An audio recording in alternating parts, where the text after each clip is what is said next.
你哋好啊！我哋終於到啦，歡迎你哋嚟到日本啊！正確嘅位置應該係北海道。每一次嚟到呢度呢，就會有1000歲噶啦。係啦，呢度呢就係新千歲機場。吓，1000歲邊度會新啊？1000 year 就 old 啦，點會 new 啊？咁明明呢個機場係新噶嘛，而呢一個地方呢就叫千歲嘅。好嘢！我要去探我個朋友啊！嚇，你有個朋友咩？係啊，我有個好朋友，佢個名叫做 Monster。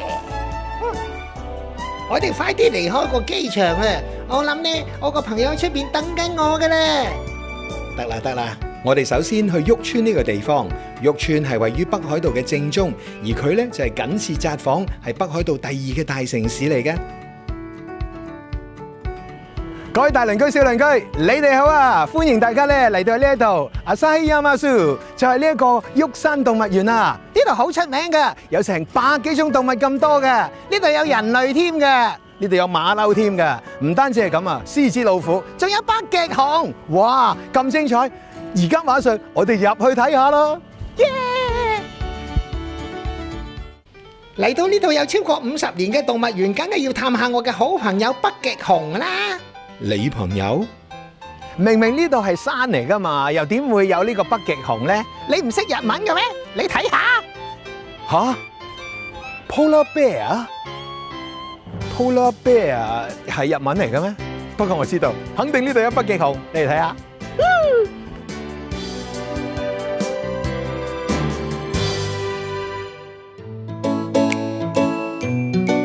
睇北極熊呢，係要根據黃線嘅規則嘅。原來呢，北極熊出嚟嘅時候，我哋好容易會嚇親佢㗎。有2種唔同嘅 position，第一個就係踎低，第二個企喺度啦。我哋而家就練習一次，咁樣就叫做踎低 ，squatting，冇錯。跟住呢，仲有就係要咁樣企喺度 ，standing，係啦。每一日呢，差唔多呢個時候呢，開咗道門。咁啲北極熊就會出嚟沖涼噶啦，開咗啦道門，佢終於出嚟啦！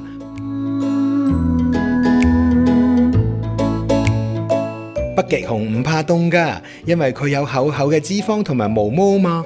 但係而家氣候暖化，冰塊又融化，令到北極熊失去咗生存嘅空間，所以數目一路不停咁減少。如果我哋唔好好咁愛護佢哋嘅環境啊，有一日就只有動物園先可以見到佢哋啦。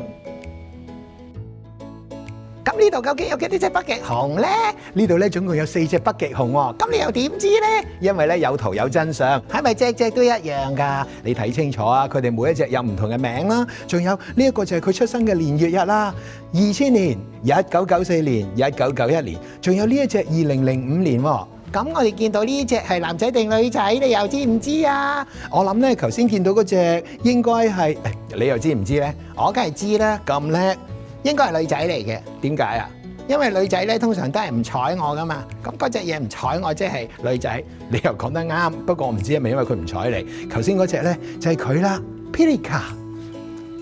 其實要近距離咁親親北極熊，仲有其他方法嘅。咁大家估下我哋而家喺邊度啊嗱？佢好似呢啲日本人喺度沖緊涼咁啊！咦，佢攞住嗰一條膠喉玩緊喎。芝麻，你覺得而家隻北極熊喺度做緊乜啊嗱？佢一定喺度拗緊痕咯！哇，講下講下我都有啲痕啊，Harry哥哥幫我拗啊！一個偉大嘅動物園又點可以冇咗百獸之王老虎同埋萬獸之王獅子呢？不過呢隻獅子好似我啊，哎呀，好舒服啊！